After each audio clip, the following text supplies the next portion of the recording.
Hello and welcome to the latest edition of The Charge, Zapmap's monthly update into EV charging data and insights. This month, as usual, we'll take a look at the charging installations and consider how data can be used in the LEVI charging scheme and some interesting developments in the world of EV charging. Right, well here we are in September. Summer has gone, we've had our mini heat wave, but the industry hasn't been standing still, has it? No, it definitely hasn't.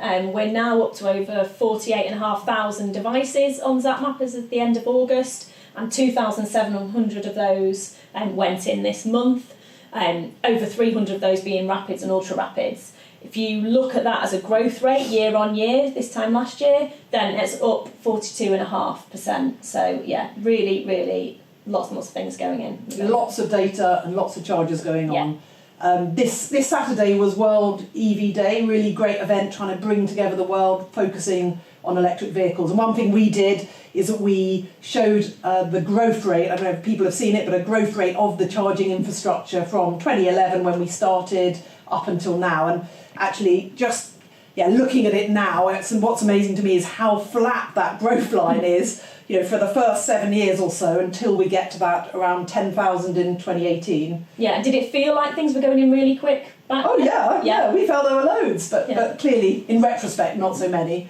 Yeah, and then you can see it really accelerating from that 2018 point, and particularly from 2021 on, we're seeing all that dark pink come in with the rapids and ultra rapids. Yeah, it's quite impressive. Yeah, it's cool to see that, and it's important.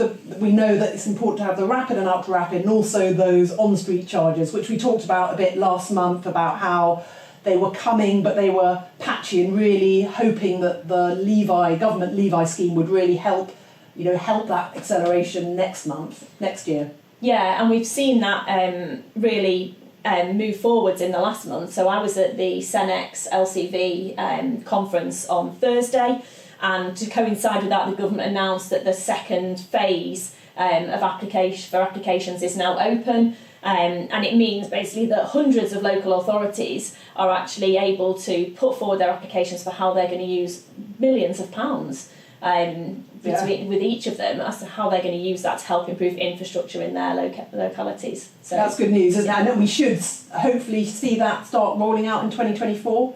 Yeah, absolutely. That first set have been given the go-ahead to start the application process. They'll be getting their money and they'll be able to start spending that.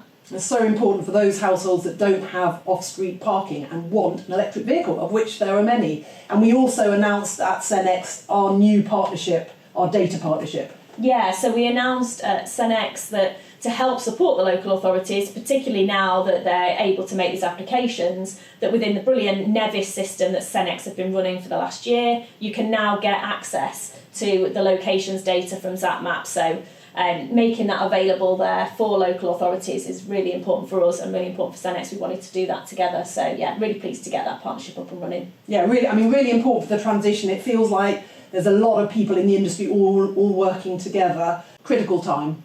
Yeah, absolutely critical time, and we've reached that milestone of 20% of all new registrations being BEVs, so that's really fantastic news and progress. However, there are some headwinds, and as we start to move into the mass market, we've really got to make sure we're keeping the momentum going. Yeah, and also that the policies are the right policies are in place.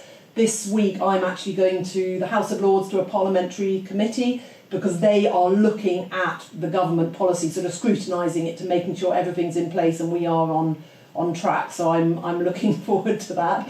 So that's what I'm up to. And what else did you get up to in Cenex? It wasn't just data? No, I did manage to get outside into the blazing sunshine at Cenex and get to the launch pad where the Zemo partnership had an area demonstrating a lot of really light vehicles.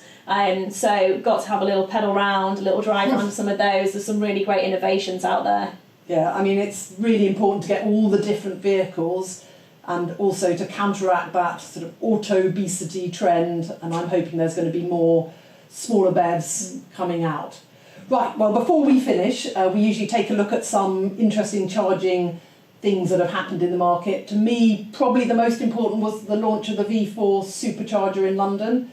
So it is 250 kilowatts to start with, contactless, open to all, electric vehicle drivers. So it feels like it's a bit of a glimpse of the future. If the whole supercharger network is opened up to all electric car drivers, that would be a good thing. Not yet, but it feels like it's on its way with the V4. Yeah, I think that'll be really good news for drivers of all the other types of cars, because they'll be really keen to get access to those superchargers in time. All those lovely stalls. And of course the other thing was the Gigahub. Yeah, the Gigahub at the NEC in Birmingham, which is an absolutely huge installation. So there's 180 cars that can be charged at once through 16 ultra-rapid devices and a further 150 7 kilowatt fast devices. So yeah, pretty amazing installation and a great way to charge while you're at an event doing something else. Yeah, I mean, we might have to change our definition of what a hub is, and I'm going to check that out. And next month I'm actually at Fleet Mobility Live, so I will go and get some nice pictures and charge up. Well, that's it for this month. Thanks for watching. Please do subscribe to our business newsletter or get in touch, insights@zapmap.com. See you next month for a deep dive into the Q3 charging stats and more.